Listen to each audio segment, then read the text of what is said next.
नमस्कार, मैं हूं अंकुर और आप देख रहे हैं सत्य हिंदी का सुबह 11 बजे का न्यूज बुलेटिन। खान सर को पटना की अदालत से बड़ी राहत मिली है। बुलेटिन में जानेंगे आखिर क्या है पूरा मामला। वहीं सरहद पार ट्रंप ने इजरायली पीएम नेतन्याहू को ऐसी दो टूक चेतावनी दी है जिससे पूरी दुनिया सन्न है। यही नहीं, अमेरिका से भारतीय इंजीनियर्स के लिए एक बहुत बड़ी खुशखबरी भी आई है। तो दूसरी तरफ मोदी सरकार ममता बनर्जी को एक तगड़ा झटका देने की तैयारी में है और उनके पास एक मौका भी है। और हाँ, अगर आपके घर में उज्ज्वला योजना का सिलेंडर आता है तो सरकार के एक नए फैसले से आपकी जेब पर बड़ा असर पड़ने वाला है। देश दुनिया की सभी खबरें जानेंगे इस बुलेटिन में। पहले जान लेते हैं 5 बड़ी खबरें। खान सर को कोर्ट से मिली बड़ी राहत, गिरफ्तारी पर अंतरिम रोक। नेतन्याहू को ट्रंप की दो टूक, बोले बीबी संभल जाओ वरना अकेले ही लड़नी होगी जंग। अमेरिकी जज का बड़ा फैसला, H-1B वीजा पर बड़ी फीस रद्द, विदेशी कर्मचारियों को राहत। ट्रंप का बड़ा दावा, 2 हफ्तों में ईरान पर पूरी जीत का ऐलान करूंगा। उज्ज्वला योजना में लाभार्थियों को बड़ा झटका, अब सिर्फ 4 सब्सिडी वाले LPG सिलेंडर ही मिलेंगे। अब शुरुआत करते हैं खान सर को मिली राहत से। पटना कोर्ट ने कोचिंग संस्थान के बाहर हुई फायरिंग मामले में मशहूर शिक्षक खान सर की गिरफ्तारी पर अंतरिम रोक लगा दी। दरअसल ये पूरा विवाद 2 जून की रात को 2 कोचिंग सेंटरों की आपसी दुश्मनी के कारण शुरू हुआ था। आरोप है कि खान सर के कोचिंग सेंटर के बाहर कुछ लोगों ने जमकर पत्थरबाजी और तोड़फोड़ की थी। इसके बाद स्थिति को संभालने के लिए खान सर के सुरक्षा गार्डों ने हवा में गोलियां चलाई। पुलिस ने इस मामले में खान सर पर गार्डों को उकसाने का आरोप लगाते हुए FIR दर्ज की थी। गिरफ्तारी के डर से खान सर के वकील ने तुरंत कोर्ट में अग्रिम जमानत की अर्जी दाखिल की। वकील ने जज के सामने दलील दी कि इस पूरी घटना में खान सर की कोई सीधी भूमिका नहीं थी। इसके साथ ही बिहार फायर सर्विस ने भी खान सर के संस्थान को सुरक्षा नियमों की अनदेखी का नोटिस भेजा है। फिलहाल कोर्ट से मिली इस अंतरिम राहत के कारण पुलिस अभी खान सर को गिरफ्तार नहीं कर पाएगी। ट्रंप ने बेंजामिन नेतन्याहू को चेतावनी दी है कि ईरान से दोबारा युद्ध शुरू करने पर इजरायल को अमेरिका की मदद नहीं मिलेगी। ट्रंप ने सोमवार को सोशल मीडिया पर सख्त लहजे में दोनों देशों से तुरंत गोलीबारी रोकने को कहा। दरअसल रविवार को इजरायल ने लेबनान की राजधानी बेरूत पर भीषण बमबारी की थी, जिसके जवाब में ईरान ने इजरायल के उत्तरी हिस्से पर कई मिसाइलें दाग दी। इस हमले के बाद ट्रंप ने फोन पर नेतन्याहू से जवाबी कार्रवाई न करने को कहा था, लेकिन इजरायल ने सोमवार सुबह ईरान के एयर डिफेंस सिस्टम और पेट्रोकेमिकल प्लांट पर बम गिरा दिए। इसके जवाब में ईरान ने भी इजरायल के हाइफा शहर और 2 एयरबेस को निशाना बनाया। हालांकि इस भारी तनाव के बाद अब दोनों देश फिलहाल हमले रोकने पर सहमत हो गए हैं। इधर नेतन्याहू का कहना है कि उन्होंने देश की रक्षा के लिए ये जवाबी कदम उठाया था, लेकिन ट्रंप ने साफ कर दिया है कि अगर आगे मूर्खता की गई तो अमेरिका इस जंग से खुद को पूरी तरह अलग कर लेगा। अमेरिकी अदालत ने H-1B वीजा पर ट्रंप सरकार द्वारा लगाई गई $1 लाख की भारी फीस को गैर कानूनी बताकर रद्द कर दिया। राष्ट्रपति ट्रंप ने पिछले साल सितंबर में विदेशी कर्मचारियों के लिए इस भारी फीस का ऐलान किया था। ट्रंप सरकार के फैसले से कुशल विदेशी कर्मचारियों के लिए अमेरिकी वीजा पाना बेहद मुश्किल हो गया था। पहले जहां इस वीजा के लिए सिर्फ $2 से $5,000 देने पड़ते थे, वहीं अब $1 लाख मांगे जा रहे थे। इस पर बढ़ी हुई फीस के खिलाफ 20 राज्यों के डेमोक्रेटिक अटॉर्नी जनरल ने कोर्ट में मुकदमा दर्ज कराया था। मामले की सुनवाई करते हुए जज ने साफ कहा कि राष्ट्रपति के पास ऐसा टैक्स लगाने का कोई कानूनी अधिकार नहीं है।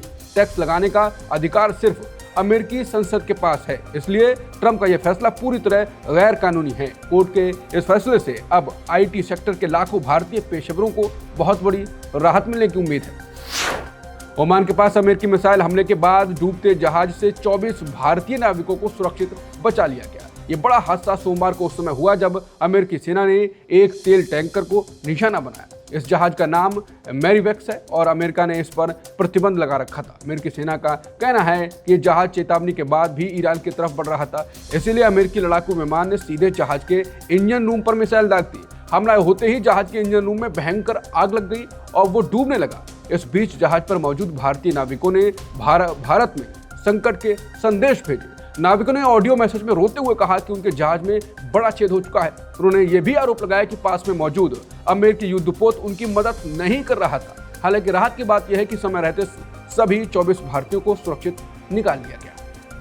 ट्रंप ने इजरायल ईरान के ताजा मिसाइल हमलों के बीच 2 हफ्तों में ईरान पर पूर्ण विजय का ऐलान करने का दावा किया। अमेरिकी राष्ट्रपति ट्रंप ने दावा किया है कि उनका देश 2 हफ्तों में ईरान पर पूर्ण विजय की घोषणा कर देगा। ट्रंप ने सोमवार को एक रैली के दौरान कहा ये एक ऐतिहासिक और पूरी जीत होने वाली है। उनका ये बड़ा बयान इजरायल और ईरान के बीच हुए भीषण मिसाइल हमलों के बाद आया। खबरें अभी और भी हैं जिन्हें आपको जानना चाहिए, लेकिन उससे पहले सत्य हिंदी को लेकर एक सूचना भी। अगर आपको सत्य हिंदी का काम पसंद है तो सत्य हिंदी और अच्छा काम करे, उसके लिए आपका सपोर्ट भी जरूरी है। और इसके लिए आपको कुछ बड़ा नहीं करना है, बस सत्य हिंदी का एक ऐप है, उसे डाउनलोड कर लें, जिससे आप ये बुलेटिन, दूसरे वीडियोस और खबरें एक ही जगह देख सकेंगे और पढ़ सकेंगे। और आप सत्य हिंदी की मेंबरशिप लेकर भी सत्य हिंदी के काम को सपोर्ट कर सकते हैं। जो आपको आसान हो वो आप कर सकते हैं। तो आप बुलेटिन में आगे देखते हैं। राम मंदिर के चढ़ावे में गबन का आरोप, हिरासत में 4 संदिग्ध। टीएमसी टूटी, मोदी सरकार को परिसीमन बिल पर मौका। इंडिया गठबंधन के 5 बड़े फैसले सरकार को घेरा। और उज्ज्वला योजना में अब सिर्फ 4 सब्सिडी वाले एलपीजी सिलेंडर ही मिलेंगे। अयोध्या राम मंदिर के दान पत्र से राशि चोरी होने के आरोपों के बीच पुलिस ने 4 संदिग्धों को पकड़कर नकदी बरामद की। दैनिक जागरण की रिपोर्ट के मुताबिक मंदिर से जुड़े लोगों की माने तो 4-5 करोड़ की नकदी बरामद की गई। जागरण कहता है कि ट्रस्ट से जुड़े रहे दूसरे प्रांत के जिन वरिष्ठ कर्मियों को निकाला गया है उन पर भी बड़ी रकम के गबन का आरोप है। दरअसल अयोध्या के राम मंदिर में भक्तों के चढ़ावे की राशि में हेराफेरी और गबन का एक बहुत बड़ा मामला सामने आया है। मंदिर परिसर के दानपत्र से करोड़ों रुपए गायब होने की खबर लीक होते ही ट्रस्ट में हड़कंप मचा हुआ है। दरअसल रामलला के दरबार में हर दिन करीब 1 करोड़ रुपए का भारी भरकम दान आता है। इस भारी रकम की गिनती के लिए मंदिर के खुफिया रूम में कई सीसीटीवी कैमरे लगाए गए हैं। इन कैमरों की मदद से पैसे गिनने वाले 4 संदिग्ध कर्मचारियों की चालाकी और हेरफेर पकड़ी गई। पुलिस ने इन आरोपियों को पकड़कर उनके पास से करीब 20 लाख रुपए की नकदी भी बरामद कर ली। इस मामले के सामने आते ही उत्तर प्रदेश की राजनीति में एक नया तूफान खड़ा हो गया। समाजवादी पार्टी के मुखिया अखिलेश यादव ने सोशल मीडिया पर सरकार और ट्रस्ट को आड़े हाथों लिया। हालांकि राम मंदिर ट्रस्ट के महासचिव चंपत राय ने इस घपले के आरोपों को पूरी तरह खारिज किया। उन्होंने कहा कि मंदिर के पैसे का हिसाब पूरी तरह पारदर्शी है और समय समय पर इसका ऑडिट होता है। इस खबर पर सरकार घिरी हुई है। लोगों का कहना है कि सबके बावजूद पूरी की पूरी सरकार, पूरी पार्टी, प्रशासन, पुलिस, सत्ता के पेड ट्रोलर, बिके हुए कथित विचारक सब एक पांव पर खड़े हैं कि कैसे प्रभु श्री राम के बाबर मंदिर में हुए इस महापाप को दबा दिया जाए, छुपा लिया जाए। टीएमसी के 20 सांसदों के बागी होने के बाद केंद्र सरकार मानसून सत्र में परिसीमन बिल को फिर से पेश करने की तैयारी में है। दरअसल खबर है कि ममता बनर्जी की पार्टी के 20 सांसद अब बागी हो गए हैं। बागी नेता काकोली घोष दस्तीदार ने खुद लोकसभा स्पीकर को पत्र लिखकर एनडीए को समर्थन देने का दावा किया है। तृणमूल में आई इस दरार को मोदी सरकार एक बड़े मौके की तरह देख रही है। चर्चा है कि सरकार अब परिसीमन बिल को मानसून सत्र में फिर से लाने की तैयारी कर रही है। याद रहे पिछली बार बहुमत न होने के कारण ये बिल संसद में गिर गया था। सरकार के रणनीतिकार अब डीएमके और समाजवादी पार्टी जैसे दलों से भी संपर्क कर रहे हैं। इस बार सरकार महिला आरक्षण बिल को परिसीमन से अलग रखने पर विचार कर रही है। जानकारों का कहना है कि तृणमूल सांसदों के समर्थन से बिल को पास कराने के लिए जरूरी आंकड़े अब सरकार के पास है। पश्चिम बंगाल में टीएमसी ने कलकत्ता हाईकोर्ट का रुख करते हुए विधानसभा अध्यक्ष के उस फैसले को चुनौती दी है जिसमें टीएमसी से अलग हुए गुट के नेता ऋतव्रत बनर्जी को विपक्ष का नेता मान लिया गया था। टीएमसी की तरफ से दायर याचिका पर वकील ने तुरंत सुनवाई की। ये बताते हुए कि पश्चिम बंगाल विधानसभा का 18वां सत्र 18 जून से शुरू होने वाला है और उससे पहले इस मुद्दे पर स्पष्टता जरूरी है। मामले की गंभीरता को देखते हुए जस्टिस कृष्णा राव ने याचिका को 11 जून को सुनवाई के लिए सबसे ऊपर सूचीबद्ध करने का आदेश दिया और साथ ही सभी पक्षों को नोटिस जारी करने के निर्देश दिए हैं। याचिकाकर्ताओं की ओर से कोर्ट को यह भी बताया गया है कि इस मामले में विधानसभा अध्यक्ष मुख्य पक्षकार हैं, इसलिए उनका पक्ष सुनना जरूरी होगा। राजधानी दिल्ली के जंतर मंतर के बाद अब कॉकरोच जनता पार्टी पुणे में प्रदर्शन करने वाली है। कॉकरोच पार्टी के एक्स हैंडल से यह जानकारी साझा की गई कि 11 जून को यह प्रदर्शन होने वाला है। मांग वही है, पेपर गड़बड़ी के मामले में केंद्रीय शिक्षा मंत्री धर्मेंद्र प्रधान का इस्तीफा। कॉकरोच पार्टी ने एक्स पर पूछा है कि पुणे के कितने कॉकरोच इस प्रदर्शन में शामिल होंगे। दिल्ली में इंडिया गठबंधन की अहम बैठक के बाद विपक्ष ने केंद्र सरकार के खिलाफ 5 बड़े फैसलों पर एक मत बनाया। कांग्रेस अध्यक्ष मल्लिकार्जुन खड़गे ने बताया कि बैठक में 5 बड़े फैसले सर्वसम्मति से लिए गए हैं।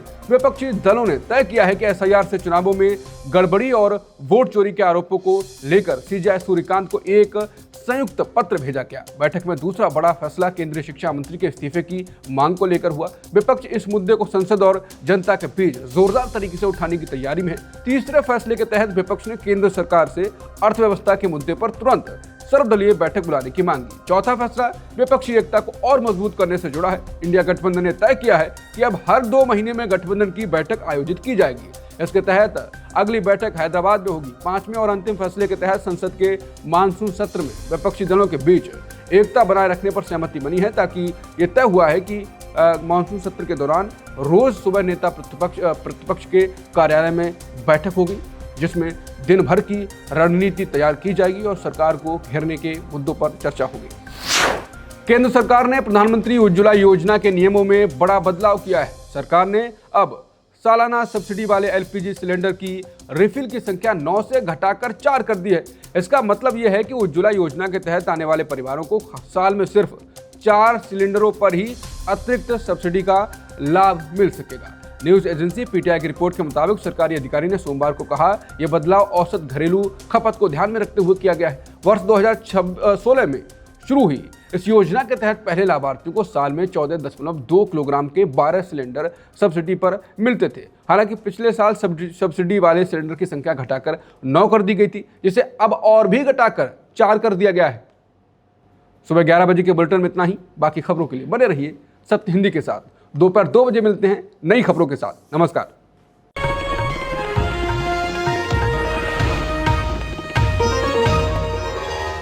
Copyright disclaimer under Section 107 of the Copyright Act 1976. Allowance is made for fair use for purposes such as criticism, comment, news reporting, scholarship, and research. Fair use is a use permitted by copyright statute that might otherwise be infringing.